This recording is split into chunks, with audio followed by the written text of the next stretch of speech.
Welcome back, everyone. So, part of learning, this is day 43. Part of learning is to learn from some of the other people.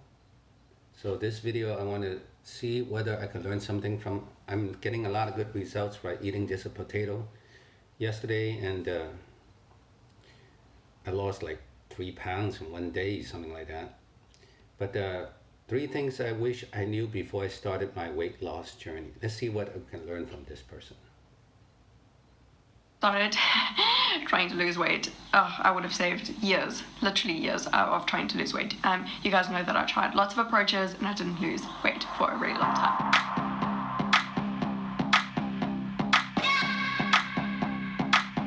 Hey guys, it's Liesl Jane. Today I really just wanted to give you a video where I just talk about the three biggest things that I wish that I'd known before I started my weight loss journey. It was a long journey. You guys know it was a long journey.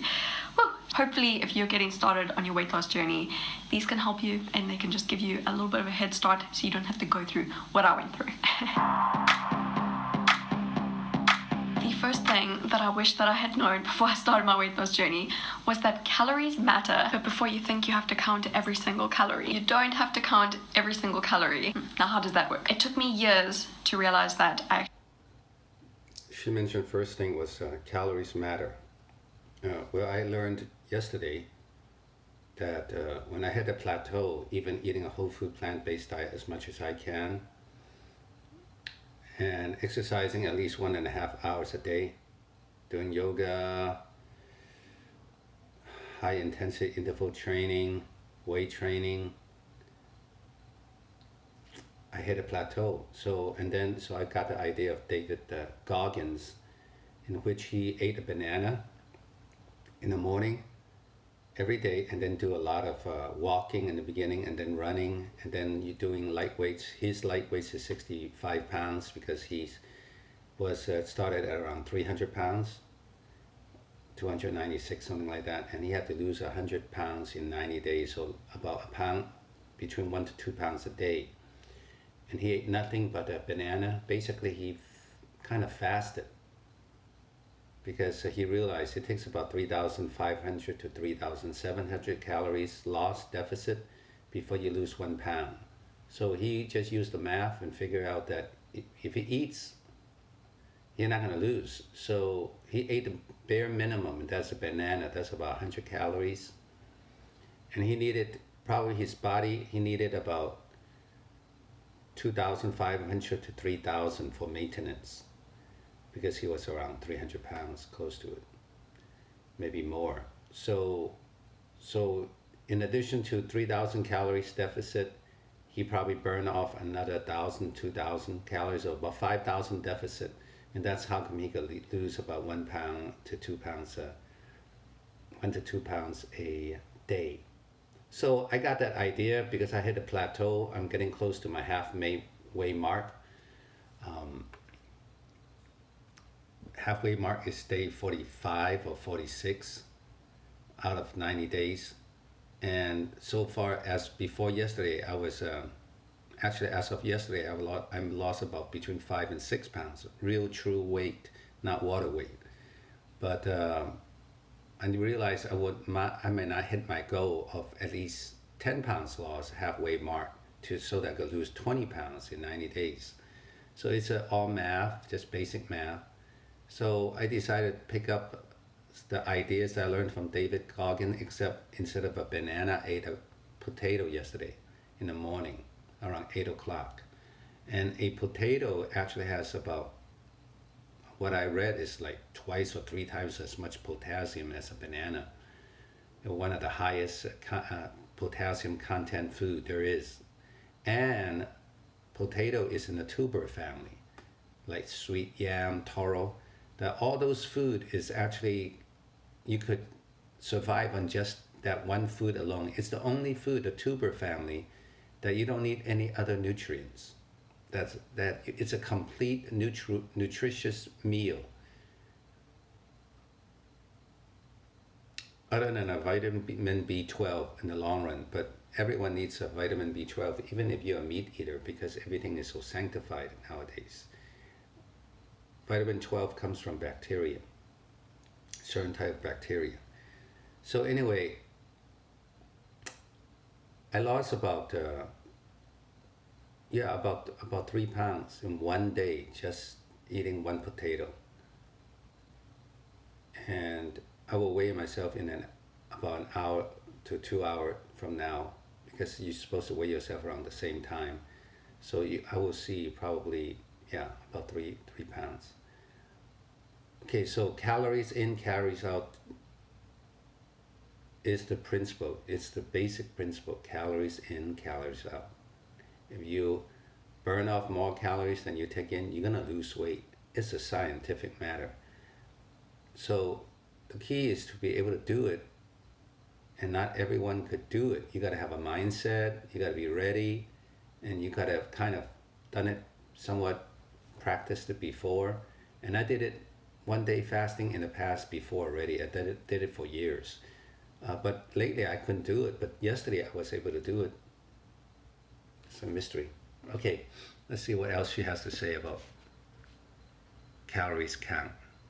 She needed to take calories into consideration. I was like, I ain't counting calories for a really long time.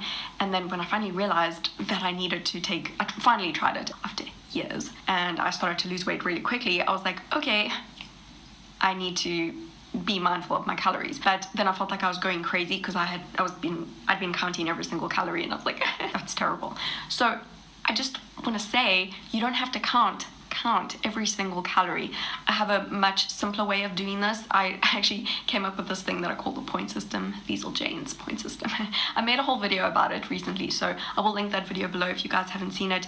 Go check it out. It's basically just like rounding off your calories, and I just realized that a rough estimation is all you need. So if I was like going to eat 1,400 calories a day, or 1,600 calories a day, or 1,200 calories a day, all I had to do was eat roughly that and not exactly that. I needed to be mindful of calories. They matter when you're trying to lose weight, but I didn't need to count every single calorie, because that's awful. I'll link that video below. Go check it out. Saved my life. No, that's I'm being exact. You could go crazy. So, but you should be generally in the ballpark, like within 100 calories difference, and not 500 calories difference. So that's the thing. Most research saying that when we count calories, we underestimate. That's the problem, and that's why we're not losing weight. We tend to underestimate. So I would say lean toward overestimation and round figure, so that you don't underestimate, and then you to figure out what happened. I'm not losing weight. So portion control is important, overestimating is important, and what I did was to just eat a potato, don't count anything. A potato is about 100 calories, 120 at most. If it's a big one, maybe 150. If you just eat that, you're gonna be at a calorie deficit. And besides, a potato has resistant starch, so it won't convert to fat, convert to sugar fast. It's very slow. So it's one of the healthiest food there is. The key is that, can you do it for the long term? Well, I did it for a while in the past too. I tried a potato diet and I got sick of it. But I suppose if you're desperate enough, and maybe you could put some tomato sauce on it, you could pick some seasoning, you try a different mashed potato, you could lose a lot just on maybe eating more than one potato. But if David Goggins could lose 1 to 2 pounds a day for 90 days period, I thought I could do it for 3 or 4 days, reach my goal of 10 pounds loss and halfway mark, and then go back to kind of like normal eating again, and then see how it goes. And then if I need to, I could have used that hack again. But let me see if we could learn more from this lady. So portion control is another way. Second thing that I wish that I'd known before I started my weight loss journey was that I needed to be eating a little bit more protein. Okay, yeah. I never thought that I would say that over my weight loss journey. I have realized that you need to be eating all of the main food groups, healthy. Okay, now she's talk about hack number two. Hack number two is one is calories matter. Hack number two is eat more protein. That's what she's saying. I just want to say that protein is a highly, according to the latest research and the best research out there by Dr. Michael Greger, and he has 2 books about that: How Not to Die from the Top 15 Diseases and How Not to Diet. There are thousands and thousands of peer-reviewed literature saying that what bodybuilders are recommending are just way off and very unsafe. That actually there's no civilization that's ever short of protein. Protein is not the problem. Having a shortage, there's no civilization ever short of protein. So it's not the protein problem. Protein is not the problem. We don't need a lot of protein to do well or even to build muscle.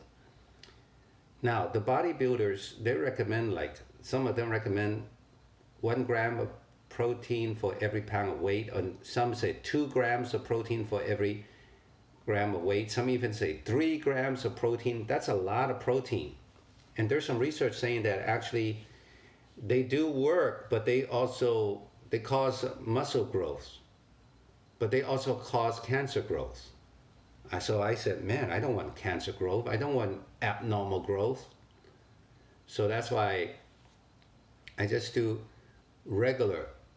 And regular means even 5%, 10% of your calories come from protein. You get sufficient amount of protein. Our body doesn't need that much.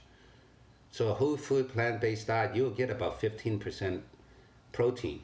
10 to 15. If you eat some lentils and tofu, you get about 15% combined with whole grains and vegetables and fruits. You'll get enough protein to build muscle and be lean. So that's the research. That's the research. Well, everything else is not based upon serious research. And it's dangerous. That's the thing. Dr. Greger said the whole point of dieting is not to get into a smaller coffin. Okay, let's see what else she has to say about more protein.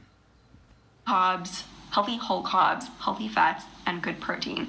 But I've just come to realize that I do need to be eating a little bit more protein.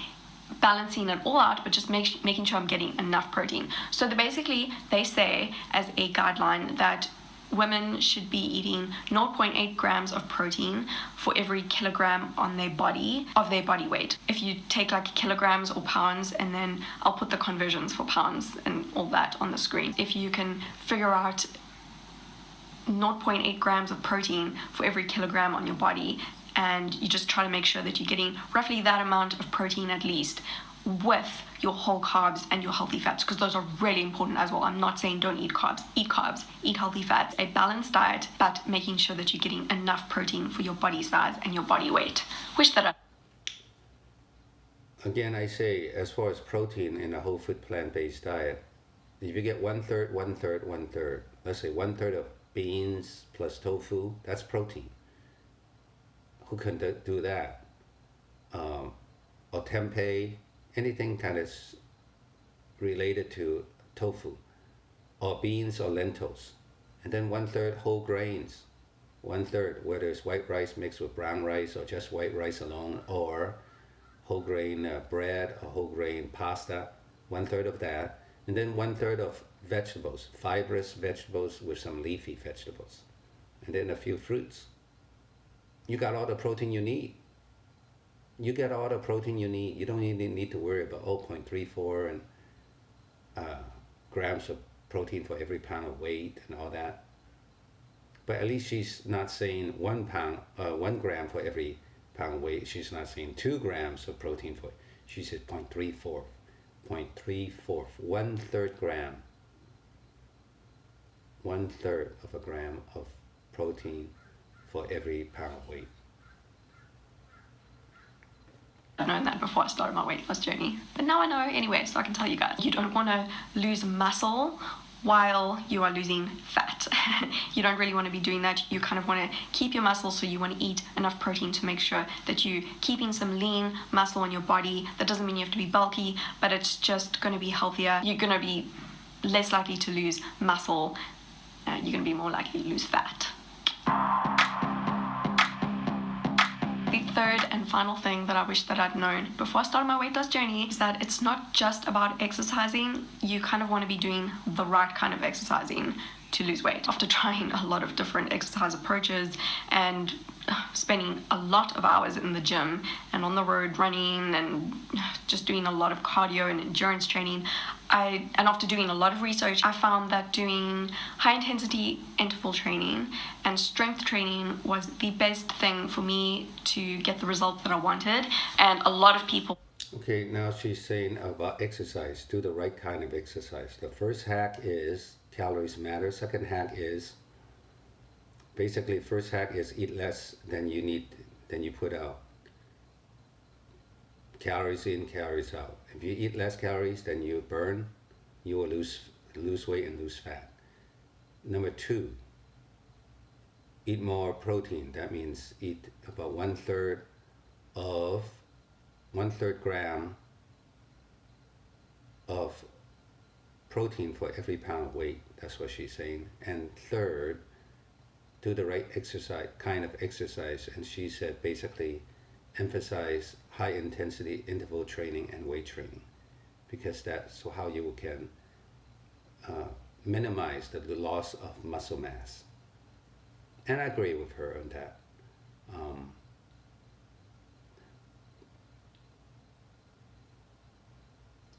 I agree with her to some extent, but there is some benefits of long, slow, low impact type of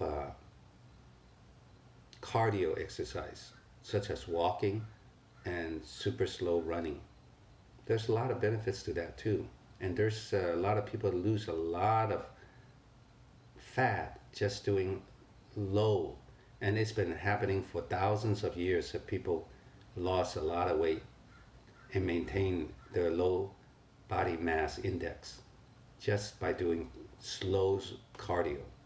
So this high intensity interval training is a kind of like a last 10, 15, 20 years thing. For thousands of years, slow cardio has been working. So we should not just find a new research and you throw out the old. Maybe, probably the best, I'm a believer in combining the two. And resistance training, of course, that's thousands of years research that's how you build muscle. Well, there's a lot of people who find the same thing. So basically, high intensity interval training, HIIT, as you may know it, HIIT, great for burning fat and boosting the metabolism and just doing a good workout in a short amount of time. I will link my 16-minute HIIT workout below. I did a video on that, and that is my go-to workout. That is probably my favorite workout ever, and I've been doing it for years and it helped me so much. And then the other thing is strength training, so important as well. It goes great with the protein thing, and if you want to build a little bit of lean muscle, not to be bulky, but just have a little, be toned and defined, and it's so good for you. It's so good to just be strong. You don't have to be bulky, but just be strong and do a bit of strength training, get toned, get firm. That's going to help you with the strength training. I'll link my fitness routine that I used to lose weight below, so you guys can go check that out. But yeah, that's really what helped me. Doing the right kind of exercise, not spending hours in the gym, wasting your time and not seeing results like I did for a long time. Just, doing some HIIT, doing some strength training. So that is it. Those are the 3 things that I really wish that someone had told me. I'm sure people did try to tell me, but I was too busy focused on doing fad diets and things that didn't help me. I will link all of those videos that I talked about below. I just want to say bonus tip for you guys that it wasn't included in these top 3 things. It's an obvious one, so I didn't include it, but drink lots of water. Trust me on that. Everyone says it, but just do it. Drink lots of water. Drink at least 8 to 10 glasses of... Now, according to Michael Greger, if you eat a whole food plant-based diet, you don't need to drink 8 to 10 glasses of water Just 5 to 6 cups, that's all you need. Because when you eat a whole food plant-based diet, all those food is rich in water content. It's when you're eating a lot of meat and everything, you gotta eat more calories, because meat has less water content than vegetables, than whole grains. As simple as that. So just have realized the whole food plant-based diet is people that the purer you are with eating the whole food plant-based diet, the lower body mass index you have. The pure vegans, they did a study down in South with Seventh-day Adventists, thousands of them, tens and thousands. The purer they are, they're the lowest body mass index. When they start mixing a little bit of piso-fit vegetarian, little fish and everything, now body mass will go up a little bit. And they start eating a little bit more cheese and other things, and the body mass index go up a little bit. But still not like the pure big meat eaters, carnivores. So you don't need 8 to 10, you don't need a gallon of water, unless you're eating a lot of meat, then you do need to eat a gallon of water. Okay, or 10 glasses of water. See what else she has to say. But she's great, she has a great personality. Water a day, I highly recommend it. I will also link a video below where I explain to you guys how you can figure out how many calories you need in a day to lose weight. Yeah, anyway, I really hope that you enjoyed this video, and I hope that it can be helpful to you if you're just getting started with losing weight, or if you've struggled to lose weight, if you can just take these 3 things plus the water thing, bonus tip, and just sort of start to do those things. I think that it can help you a lot.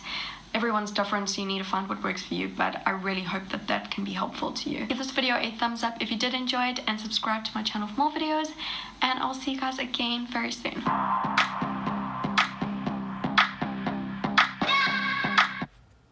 All right, that's why I need to incorporate a little bit more music in my videos. All right, so don't forget to smash the subscribe button, the like button, and leave a comment. And I'll see you in the next video. Bye.